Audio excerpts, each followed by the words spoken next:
Iran और Israel के बीच सीधी जंग छिड़ती नजर आ रही है।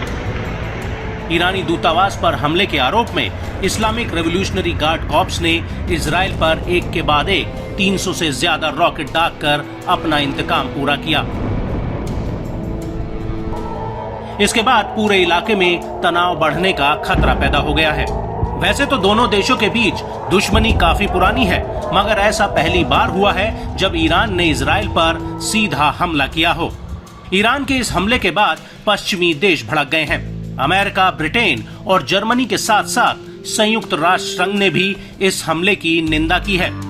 इस बीच ईरान ने अमेरिका को भी चेतावनी देते हुए कहा कि अगर वॉशिंगटन इजराइल की जवाबी कार्रवाई का समर्थन करेगा तो ईरान अमेरिका के ठिकानों को भी निशाना बनाने से हिचकेगा नहीं। अमेरिकी रक्षा सचिव लॉयड ऑस्टिन ने कहा कि अमेरिका ईरान के साथ जंग नहीं चाहता है, मगर वो किसी भी हाल में इजराइल की रक्षा करेगा। इजराइल ने ईरान के हमले के बाद से अपने सारे एयर स्पेस बंद कर दिए हैं और पूरा इजराइल अभी भी नो फ्लाइंग जोन में तब्दील हो गया है। इससे पहले ईरान ने कहा था कि ये हमला इजराइल के अपराधों की सजा है। इसके बाद ही कहा गया कि अगर इजराइल ईरान पर जवाबी हमला करता है तो तेहरान और अधिक गंभीरता से जवाब देगा। वहीं इजराइल ने दावा किया कि सभी हमलों को इजरायली सेना के डिफेंस सिस्टम ने नाकाम कर दिया है। आईडीएफ के मुताबिक ईरान ने 300 मिसाइलें दागी, इसमें से 99% को इजराइल ने पहले ही ढेर कर दिया।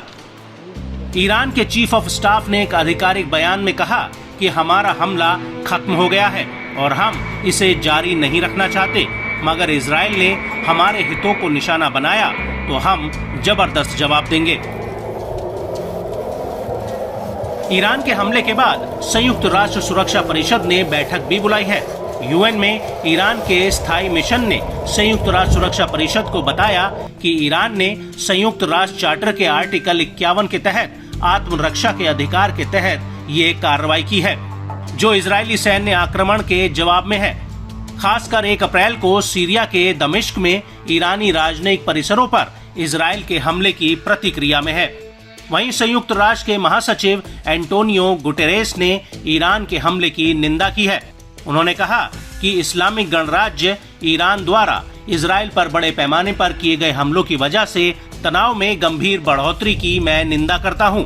मैं शत्रुता को तत्काल समाप्त करने का आह्वान करता हूं। मैंने बार बार इस बात पर जोर दिया है कि ना तो क्षेत्र और ना ही दुनिया एक और युद्ध को बर्दाश्त कर सकती है। बताया गया कि हमले मुख्य रूप से यरूशलेम, दक्षिण में नेगेव रेगिस्तान और डेड सी, उत्तर में इजरायली कब्जे वाले गोलन हाइट्स और साथ ही कब्जे वाले वेस्ट बैंक में किए गए। ईरान के विदेश मंत्री ने दोनों देशों के तनाव पर कहा कि हमारा कोई इरादा नहीं है कि इस आक्रामकता को आगे भी जारी रखा जाए, मगर बात जब अपने हितों की रक्षा की आएगी तो किसी तरह का संकोच नहीं किया जाएगा।